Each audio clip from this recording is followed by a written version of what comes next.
Steorn's magnetic devices. The Irish company Steorn have produced a system which is almost identical to the Charles Flynn magnet motor just described. They call their device Orbo, and its operation is pretty much the same. The advance made by Steorn is that they have devised a very clever magnetic masking system using ferrite toroids wound with a copper wire coil. This is a slick method of switching magnetic attraction on and off.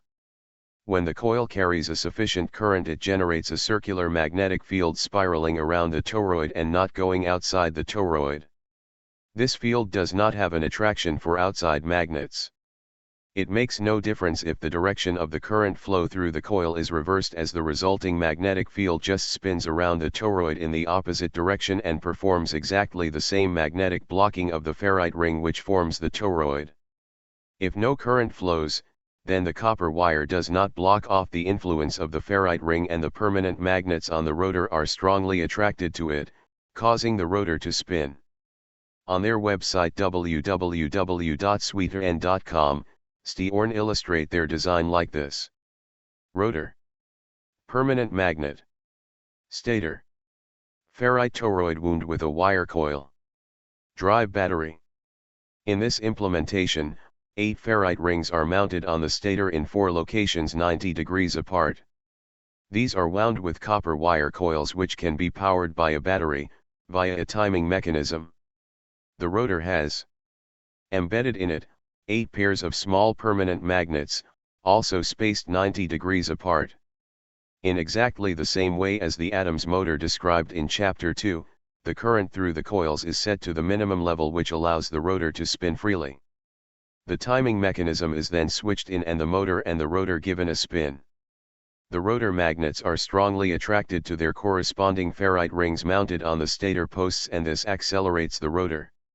If no current is passed through the coils, then the rotor will oscillate backwards and forwards for a short time before coming to rest with the magnets as close to the ferrite rings as possible. To prevent this happening, the timing circuit senses when the magnets reach the ferrite rings, and passes that minimum current through the coils, trapping the rings inside a magnetic field which has no effect on the rotor magnets. The momentum of the rotor causes it to spin on past the stator rings to a position where the magnets are closer to the next rings than they are to the ones which they have just passed, at which point, the current is cut off and the magnetic attraction to the ferrite rings returns. This is identical to one mode of operation of the Adams motor. The next step is also identical to that of the Adams motor, namely, to add on some pickup coils to convert some of the rotating magnetic energy into electrical energy, either to recharge the driving battery or to power other equipment, or both. Steorn's arrangement for doing this is to add an additional disc, containing permanent magnets, to the rotor end, positioning wire coils opposite those magnets as is normal for a generator. Steorn choose to show the resulting energy charging up the battery again. Pickup disc. Battery recharging. Video presentations on this style of motor generator are at http://jnoudin.free.fr/steornindexen.htm. On October 28, 2015, Steorn announced their latest product called the Power Cube, which looks like this. This box contains a lithium-ion battery, a recharging circuit and one USB-C output port. This is the latest version of the USB family of ports and is capable of supplying 2.1 amps at 5 volts, which is capable of recharging a computer pad or a mobile phone. If the battery is drained, then the internal recharging circuit can recharge the internal battery twice per day.